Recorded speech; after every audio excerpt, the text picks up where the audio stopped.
Fala pessoal, vamos mergulhar direto nos fatos de hoje, porque a nossa análise traz um cenário de extremos, viu? É onde a força implacável da natureza bate de frente com uma movimentação geopolítica gigante. O material que a gente vai destrinchar agora documenta uma crise hídrica severa atingindo o norte do Peru, mais especificamente a região de Piura. E olha, o que torna tudo isso absolutamente fascinante não é só o baque climático em si, é ver como a falta de um recurso tão básico está abrindo as portas para uma presença monumental do governo chinês na infraestrutura estratégica da América do Sul. A situação é urgente, então vamos estruturar essas informações e entender de uma vez por todas o que realmente está em jogo. Para a gente captar a real magnitude dessa crise, precisamos descer lá no nível do solo, na pele de quem vive isso. O relato nos transporta para Cieneguillo, um vilarejo que historicamente sempre foi famoso por plantações vibrantes.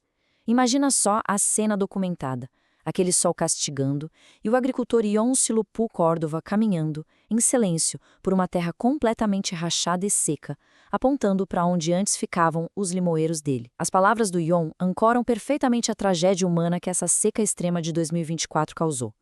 Não estamos falando de planilhas de Excel aqui. Estamos falando de meios de sobrevivência literalmente murchando no calor. E por falar no impacto no bolso, o quadro é desolador. 33 mil soles.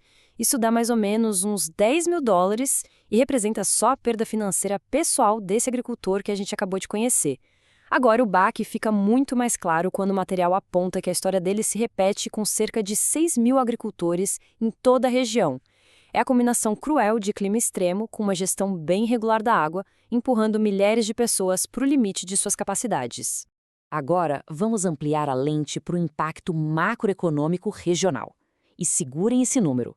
Segundo estimativas da Câmara de Comércio de Piura, a crise gerou um rombo econômico impressionante que bate na casa de 1,3 bilhão de soles.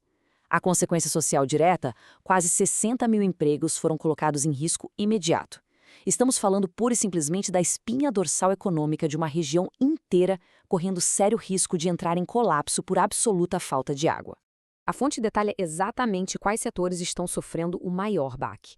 E o foco está naquelas culturas essenciais para exportação, sabe? Arroz, manga, limão e uva.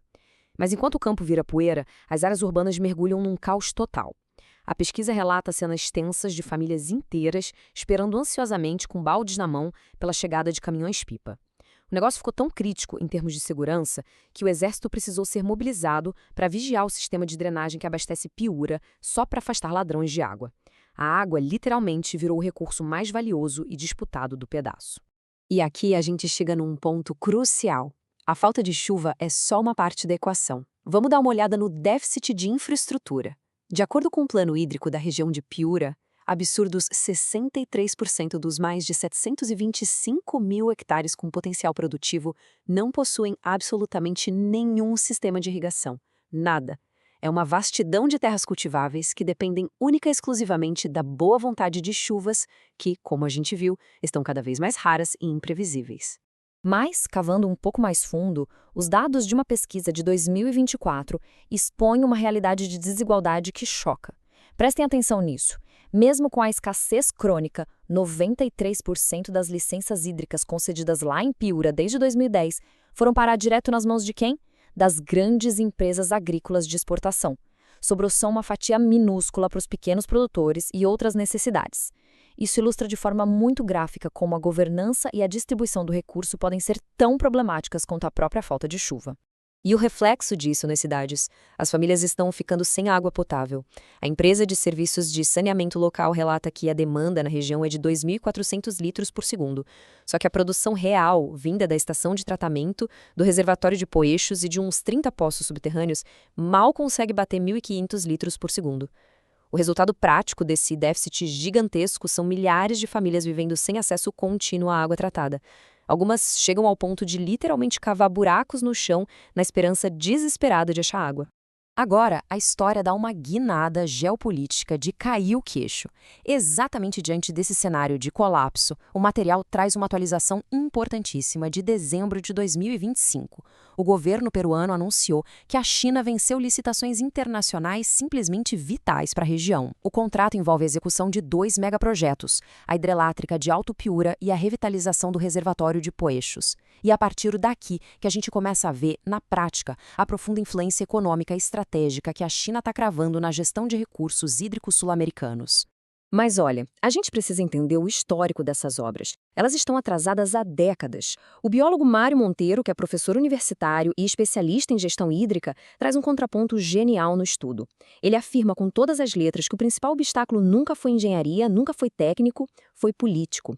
Historicamente, os orçamentos são anunciados ano após ano, rola aquela festa, mas a execução sempre trava. Então, o desafio do governo chinês não vai ser só despejar concreto, mas sim navegar pelo complexo e muitas vezes pantanoso sistema político local.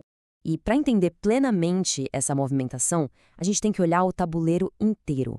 A influência chinesa na região não se resume a construir barragem, muito pelo contrário. Piura é um polo gigante de exportação agrícola. Em 2025, o mercado asiático já era o segundo maior destino das exportações de lá, rolando até envios inéditos de abacates congelados. E tem mais. Na mineração, o grupo chinês Zijin é o acionista majoritário da mina de cobre Rio Branco. Conseguem ver a conexão? Controlar e garantir a infraestrutura de água significa estabilizar e expandir o fornecimento de alimentos e minerais que são estratégicos para a própria China. A água é, no fim das contas, a espinha dorsal que amarra todo esse império de investimentos. Focando no primeiro desses megaprojetos assumidos pelos chineses, temos a revitalização do reservatório de Poeixos. É até poético, porque em junho, essa represa celebra 50 anos. Só que o tempo foi implacável com ela. Originalmente, o projeto era para armazenar 1 bilhão de metros cúbicos, mas o acúmulo de sedimentos e a total falta de manutenção reduziram a capacidade real para menos da metade. Mas, mesmo operando pela metade, a relevância dessa estrutura é brutal. O diretor regional de Agricultura, Antônio Valdivieso, bate na tecla de que Poeixos continua sendo o maior reservatório de todo o Peru. Ele abastece a necessidade básica de quase 1 milhão de pessoas e irriga mais de 100 mil hectares. É a base da cadeia alimentar local e das exportações. Salvar essa estrutura, seja por dragagem ou expandindo novos reservatórios menores, vai exigir um caminhão de dinheiro e uma coordenação técnica impecável. E o segundo grande pilar desse acordo é o PEIRAP, o Projeto Especial de Irrigação e Hidrelétrico do Alto Piura. Os números técnicos são de cair o queixo. O plano exige a construção de uma barragem enorme, um aqueduto de 33 quilômetros cravado na montanha e a instalação de 2 usinas hidrelétricas entregando 300 megawatts. O objetivo é duplo e ousado: gerar energia para a região e garantir água para pelo menos 50 mil hectares, abrindo margem para mais 19 mil hectares novos de agricultura. É uma promessa gigantesca de modernização estrutural. Mas calma lá, que tirar isso do papel não vai ser um passeio no parque. O histórico do PEIA é um verdadeiro campo minado. Nas últimas décadas, já passou pela mão de 2 multinacionais diferentes. E em vez de render energia e água fresca, o que rendeu? Processos pesados de arbitragem internacional. É um emaranhado de burocracia e falha contratual que agora caiu direto no colo da China para tentar desatar. E como a gente evita repetir os desastres do passado? O economista Miguel Zapata dá o caminho das pedras. O acordo intergovernamental é só a largada. Zapata avisa que precisa de um plano administrativo blindado. O Peru tem um histórico péssimo de perder nessas cortes de arbitragem. Então os contratos precisam cobrir defeitos ocultos e casos de força maior com perfeição cirúrgica. E claro, o dinheiro inicial tem que estar garantido na conta. Por conta de toda essa burocracia pesada, o economista é super realista. A assinatura final de um contrato que realmente funcione é bem improvável de acontecer antes de 2027. E para colocar ainda mais pimenta nesse caldo de incertezas, tem o relógio político. O Peru está no meio de uma campanha presidencial super polarizada, com o segundo turno marcado ali para o dia 7 de junho. O especialista Mário Monteiro alerta nos relatórios que essas trocas de poder no governo muitas vezes funcionam como o gatilho perfeito para paralisar grandes obras, jogando tudo num limbo administrativo sem fim. Mas saindo um pouco da esfera do concreto e da política, a ciência traz um alerta fundamental. Paulo Vinhas, que também é especialista em gestão hídrica, defende que a gente não pode apostar todas as fichas puramente na engenharia pesada. A experiência chinesa é inegável, claro, mas tem que estar alinhada com o que ele chama de soluções baseadas na natureza. O desmatamento nas partes altas agravou demais a falta de chuva. Então, restaurar os bosques originais, que são os verdadeiros reguladores naturais das chuvas, é tão essencial quanto levantar paredão de barragem. Sabe o que é mais ensurdecedor no meio de todo esse caos, relatórios e projetos bilionários anunciados? O silêncio. As fontes fazem questão de apontar de forma super contundente a ausência do Estado nesse momento crítico. Durante a formulação desses relatórios todos, tanto a Autoridade Nacional da Água quanto o Ministério da Agricultura e Irrigação do Peru simplesmente não emitiram nenhum comentário oficial sobre a crise crônica de gestão que está castigando o norte do país. Um vácuo institucional enorme.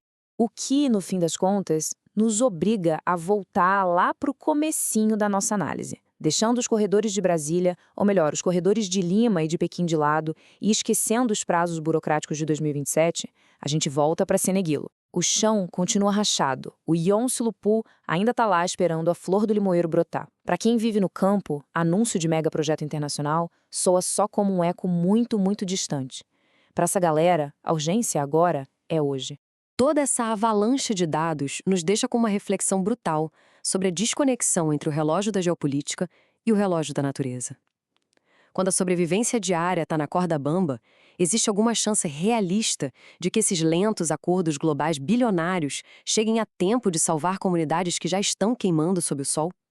É uma provocação pesada e a gente quer muito saber a opinião de todo mundo. Por favor, respondam aí na seção de comentários como vocês enxergam esse choque de realidades. Se você gosta desse tipo de conteúdo, considere nos apoiar. O link do Apoia-se está na descrição deste vídeo. Por favor, não se esqueça de curtir o vídeo e se inscrever no canal se gosta desse conteúdo. Muito obrigado por acompanhar mais esta explicação até o final, e até a próxima análise aprofundada.